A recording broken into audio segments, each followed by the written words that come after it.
Welcome to this introductory webinar on the 13 Steps to Sustainability. As you know, because you're coming to this webinar, UMW has created a program by which we can together challenge ourselves into living new ways for the sake of the earth and her peoples. This is a program that can be as challenging or as simple as people, a unit, a conference, a jurisdiction can handle. But it's a program that no matter at what level people absorb it will take extraordinary spiritual commitment. The program is called 13 Steps to Sustainability and is meant to influence and change the infrastructure and the planning, the things we care about in our actual meeting practices of the many, many meetings that we know UMW will hold across the country. As you know, we have a lot of meetings. With a membership of 800,000 women, all meeting somewhere, somehow, influence these meetings is to influence not only the sustainability of the meeting itself, but filters into habits that women can take to their homes and their workplaces. This multiplies the effect. What we do at church in our infrastructures is extraordinarily important. United Methodist Women believe that sustainability is all about choosing life and choosing care and choosing love in our daily tasks.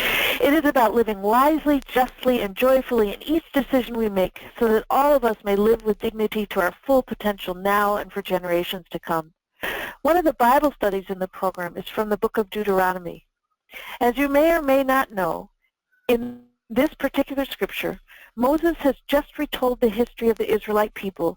And throughout the book of Deuteronomy, he repeats over and over warning and cautions about their need to remember the God who had brought them up from the land of slavery.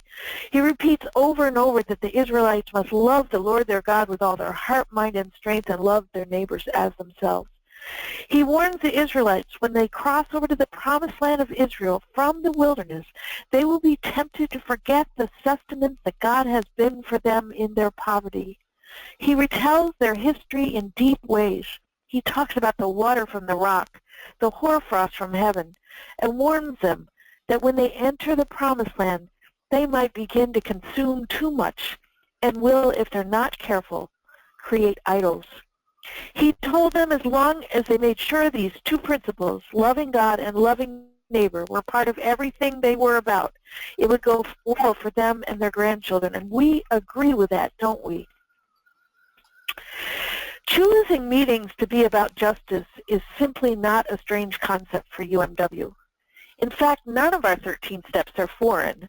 Many of our events and their leadership have found themselves working at these principles for many, many years.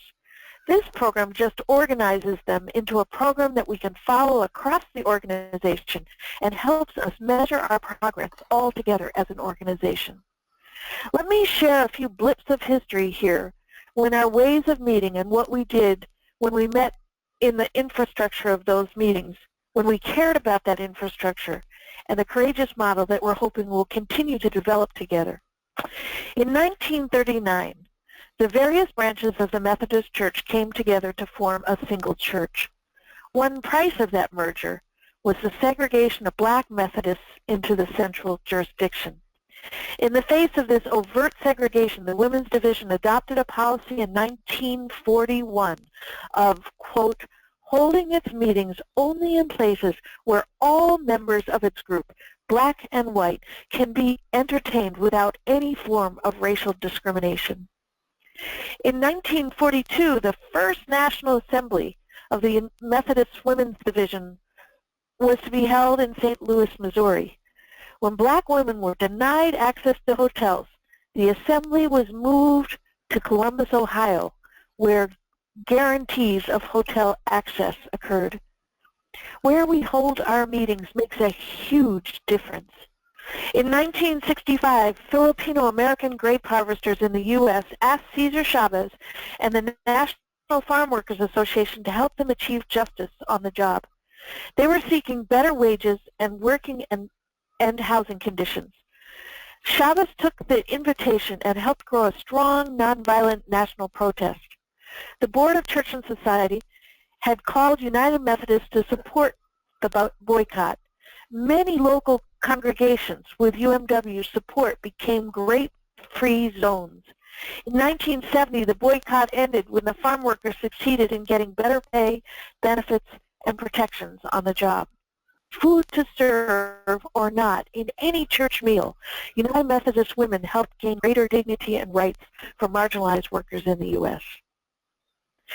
In 1997, Women's Division directors voted unanimously that the division use only chlorine-free paper products. The recommendation arose out of mounting evidence of the connection between dioxin contamination caused in the paper bleaching process and various severe health problems in children and women, like breast cancer. United Methodist Women mounted a massive national campaign to educate UMWs and urge companies to stock chlorine-free paper. Response magazine switched to chlorine-free paper.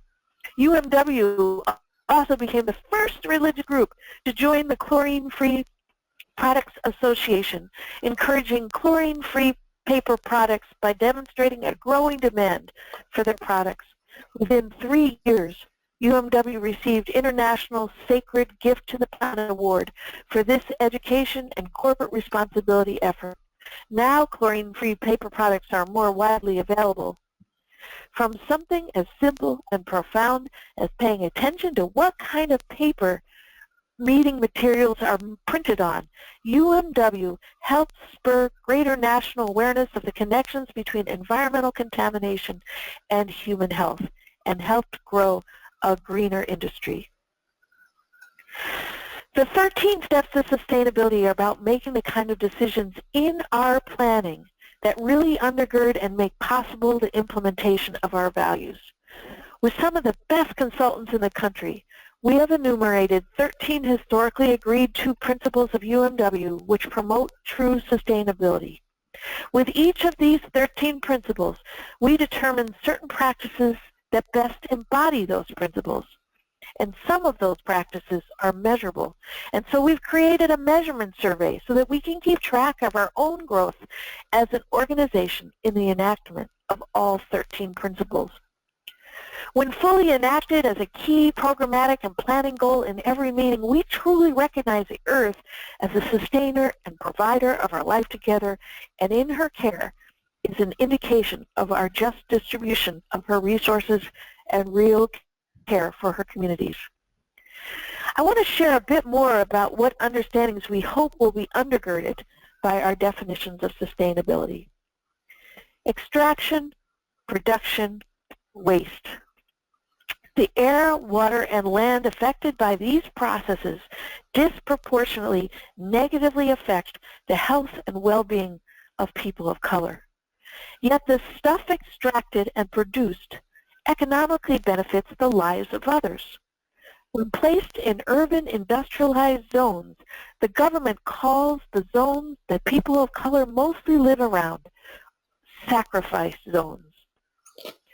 When we place extraction, production, pipelines, or waste facilities in rural areas of the country, we also compromise not only our food production, but our water and biodiversity we need to clean and maintain the environment we live within. The notion of, quote, nobody lives there and it's empty, ready for some industry or toxic dump is not an appropriate notion if we want to continue to have clean air to breathe and water to drink.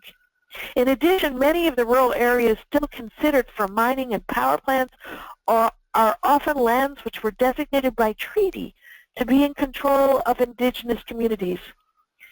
Their subsistence, fishing, foraging, and hunting is compromised as the animals absorb the toxins from these places. Indigenous peoples get sick and their cultural expressions are severely compromised. We also saw firsthand how during Hurricane Katrina and Hurricane Sandy, people living in urban areas who already faced economic injustices were last to be rescued, and their houses are still mostly in disrepair. They had to move. Around the world, when faced with environmental disasters, droughts and floods, superstorms, their communities of support are destroyed, and many must move to feed their children and find a place to live. This is creating more and more migration and refugees the world over.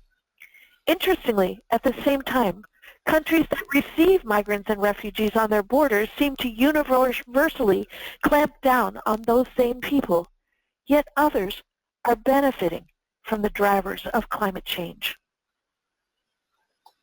Our hope is that by practicing these 13 steps, we are able to do the following.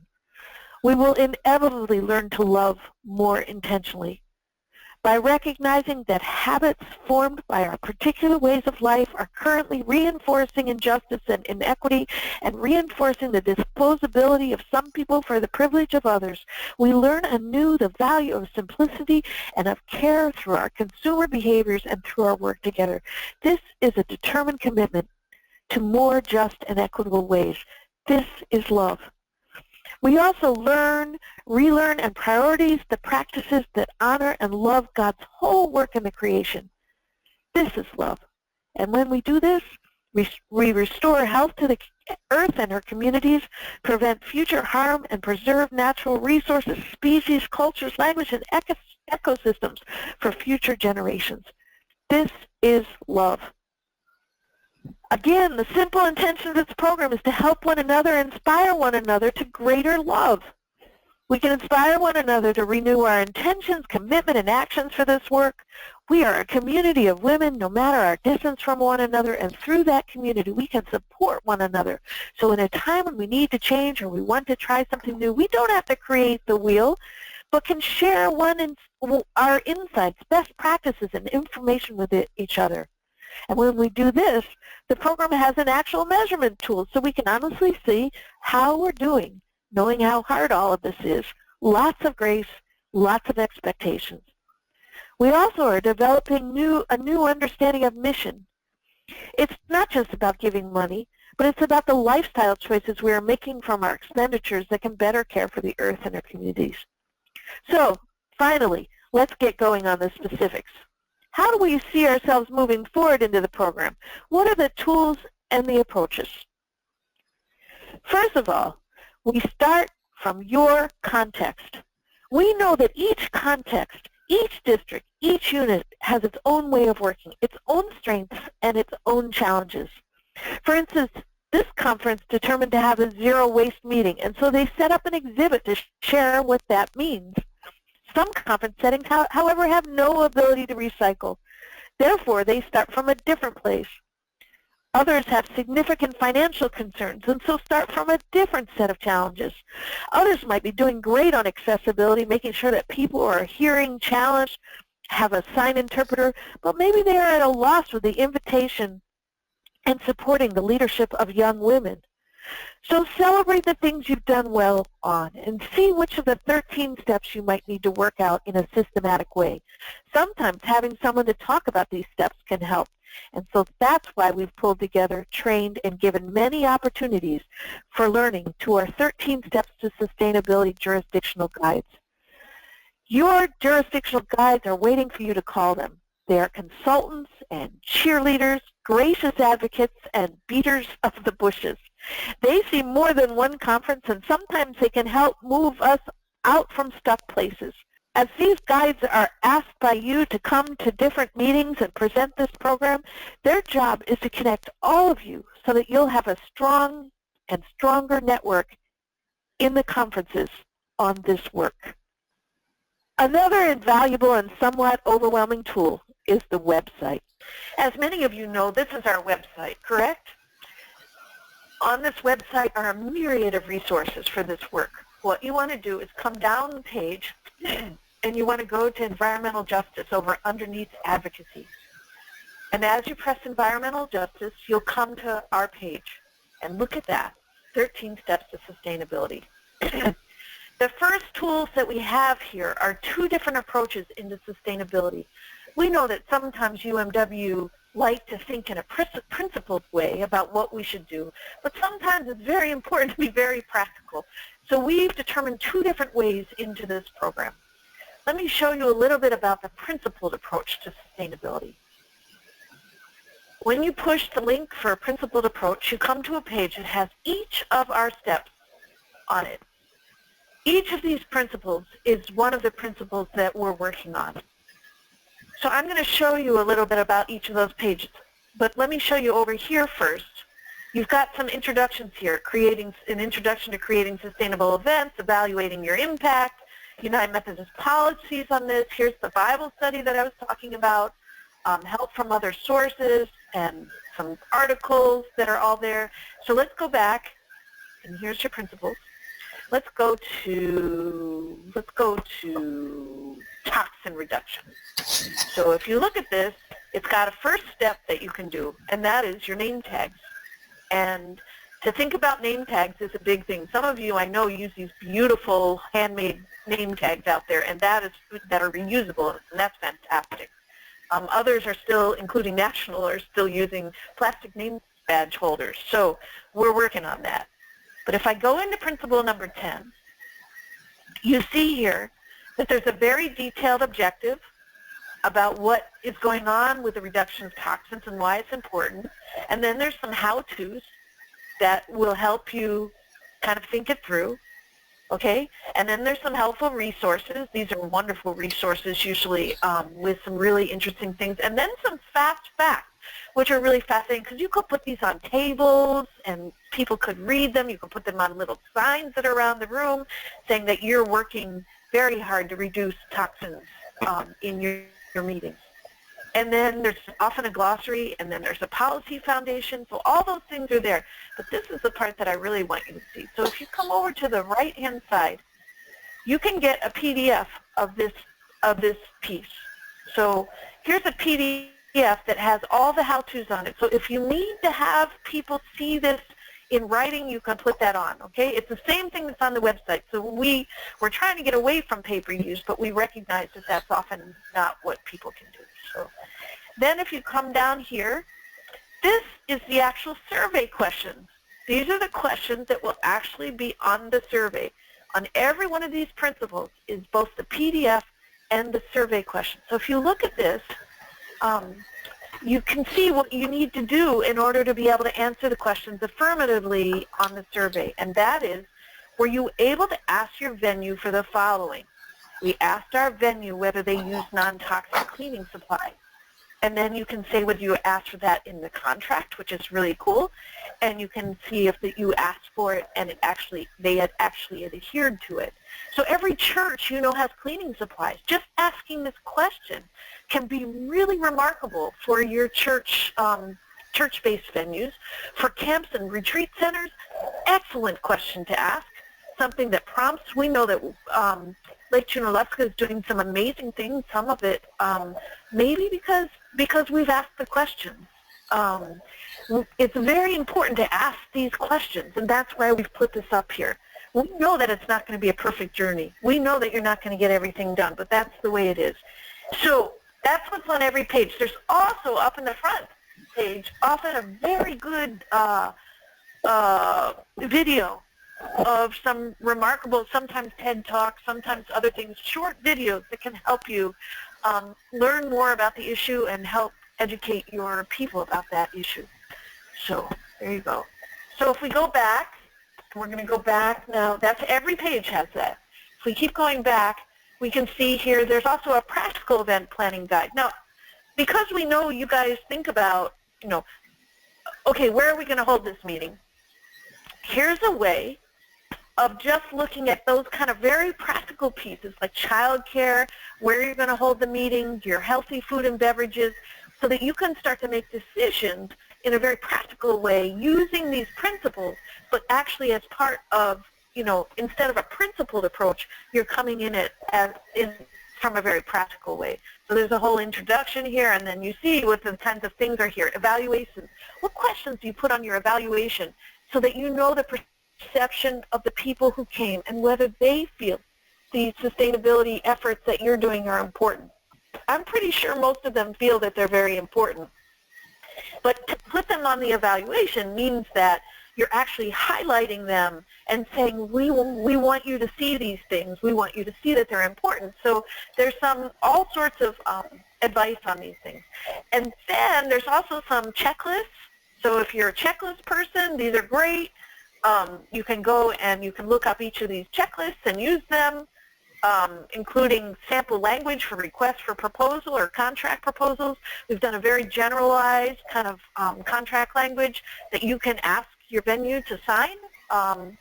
You can do visual concessions and food bar checks. So, and then it goes into, okay, all these values are a part of where you choose your venue. All of them. Your affordability, which I know you think about. Accessibility, you might think about. Healthy food and beverages, you might think about. The well-being of participants, you're probably thinking about that. Making sure that you're using venues that have just economic opportunities, meaning, you know, who's hired, who's not, is a very important piece. Local solidarity, carbon footprint, all those values are located in what venue you choose. So look at the effect you can have. By choosing a venue that conforms to these values, you have a great deal of possibilities. National is working at this too and thinking through, because there's economic trade-offs sometimes with those who are really progressing in some of the very just, especially green justice kind of processes. So how do you weigh that? How do you make sure it stays affordable when you're also making sure that the venue is thinking about the things that make for life? So it's a very, very intriguing way of looking at it. Now, lastly, I want to show you, actually I want to show you two more things. So let's go back.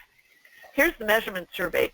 This is the way you'll take the measurement survey. So you saw where each, I should show you one more thing. At the end of the practical guide is the entire measurement survey. So if you go all the way down to the end, see if I can get there. At the very end of this is all the entire measurement survey and what it is that you need to do, and all the questions. So you don't have to go to each page and figure out what each question is. This is on the practical guide at the very end. So when you go back to this page, then you'll see the online measurement survey. This is the one that you'll fill out for each of your events.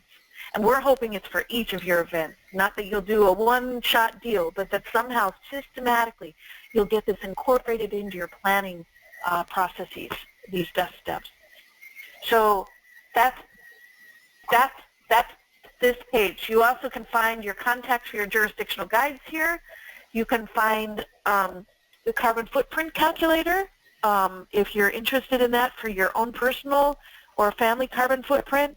And the Women's Carbon Fund is here, which is a very important fund for us that we've started that's starting to switch our consciousness to really supporting communities that are up against these huge environmental justice concerns, who are working for just transitions and working so that the persons within very economically distressed communities also have economic opportunity in the transition. So it's a very cool carbon fund that we hope will catch on as we go into the future. And then you've got news and updates and more tools and resources and things like that. So just so you see this page, I really wanted to share that with you. This program is not an overnight thing. We know that it will take some time to orient ourselves from accomplishing events to the long-term setting up of groups of people who are ready to work on these principles enough to make sure they're attended to each meeting. This means doing what UMW do the best, organizing for the task. And it will take time for those in charge of an event to receive the help they could use to really undergird work they care about but may not have gotten around to because of all the other pressures. There's no room for either aggression or defensiveness, self-righteousness or guilt in this program.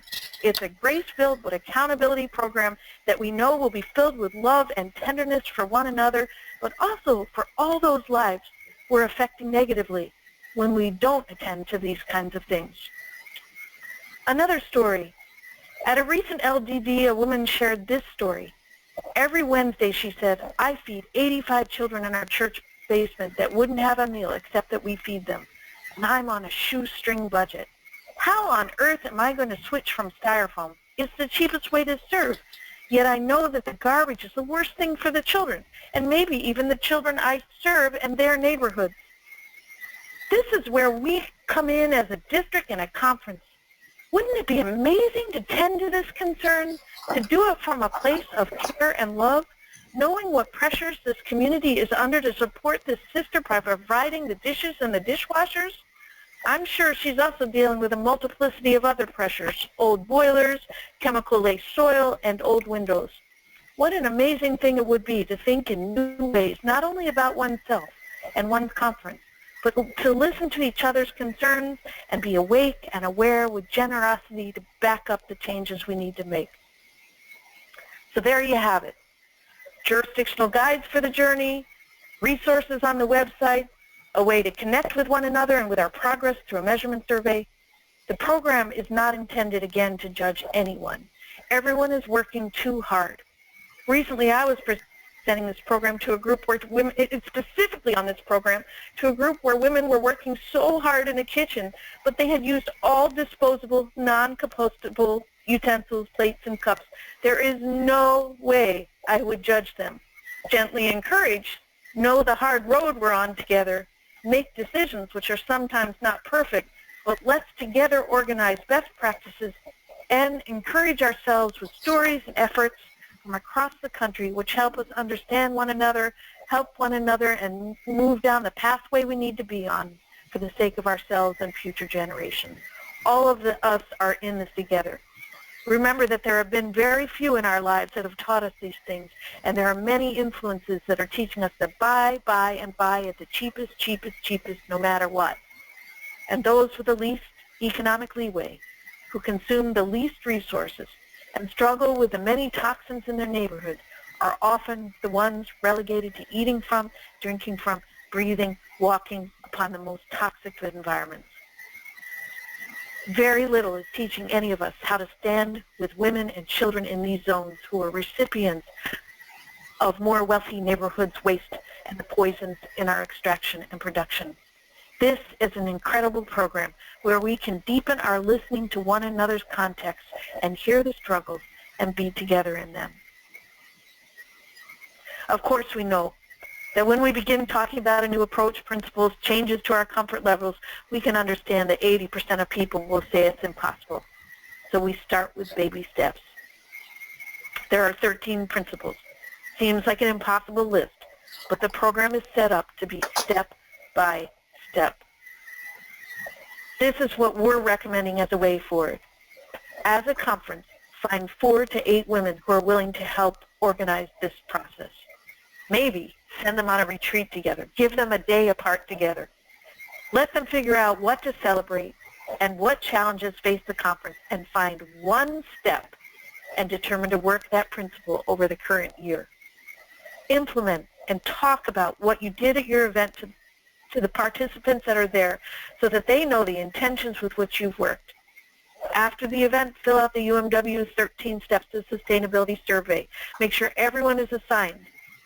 Make sure someone is assigned filling out the measurement survey, because otherwise, you know, it won't get done. Then after your meeting, evaluate together, figure out the barriers if there were any, think through how to move the work into deeper levels through either educational sessions or practical action, like moving a recycling can, sometimes as simple as that, or making sure someone who is sight impaired has materials ahead of the meeting. We are already seeing celebrations. There are efforts to reduce, reuse, and recycle all across this nation.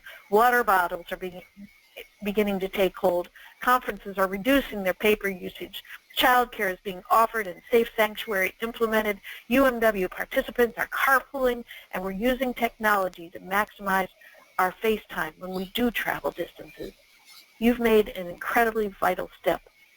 I and our committed jurisdictional guides are so excited to meet you and work with you. We hope you'll contact your jurisdictional guide or myself so we know what it is you're working on as you move forward. Thank you so much for being here and for spending this time listening to this. We're praying for your work and your integrity and your thought processes as you go forward. Thank you so much for everything you do.